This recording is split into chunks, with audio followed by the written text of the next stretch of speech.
The final method to understand is called sheltered initiation language learning.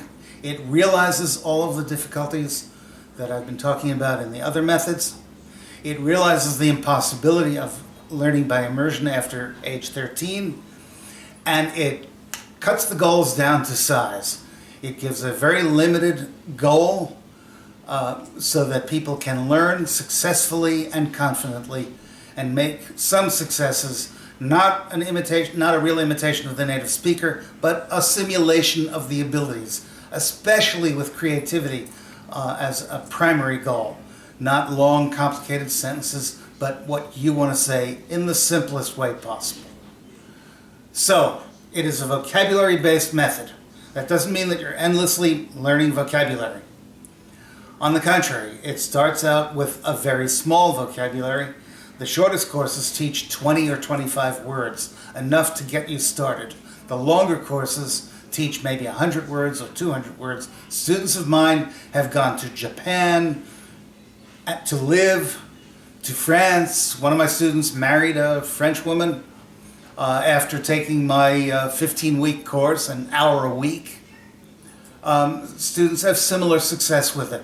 They don't sound like native speakers, but they are able to speak confidently, creatively, and with very good accuracy for spontaneous speech. Remember, not even native speakers speak perfectly in spontaneous speech, but my students learn, if they follow the instructions, how not to hesitate and correct themselves, how not to say or how do you say in the middle of every sentence, to speak in the language continuously with short sentences, very simple structures, avoiding difficult grammar, and not even worrying if they make little mistakes. The accuracy of these students, sheltered initiation language learning, SILL, I call it the silly method just to be funny, because it is silly. The procedures are innovative and fun to get you shouting, to get you creative, to get you confident. You practice shouting in order to be confident. You've got to have more confidence to speak in a foreign language, not less. You've got to use your own sentences, not memorize sentences. So here it is, a very small vocabulary, carefully chosen to be maximally useful and maximally pronounceable. I avoid hard words. I have tricky techniques such as associations to teach people vocabulary, to get vocabulary very, very quickly and successfully.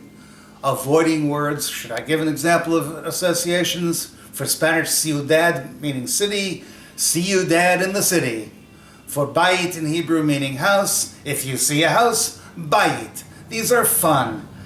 They also fix the meaning of new sounds in your mind. The words are new pronunciations for old meanings. This is a way of getting these new meanings and practicing them. A lot of practice, mainly practice in speaking with simple sentences. This is a house. This is a book. I'm buying a house. I'm buying a book. Dad is buying a house. Dad is buying a book. With use of the same patterns over and over again. You don't need to learn complicated patterns and difficult grammar. Grammar and sentence patterns both use shortcuts to express your meaning maximally correctly, but also maximally simply. The whole point is to shelter you from all the complexities of language, not even to attempt to speak like a native speaker, to speak in an acceptable way, in a comprehensible way, but mostly with confidence in your own abilities, which are real. They are real abilities to speak simply and loudly and confidently and fun.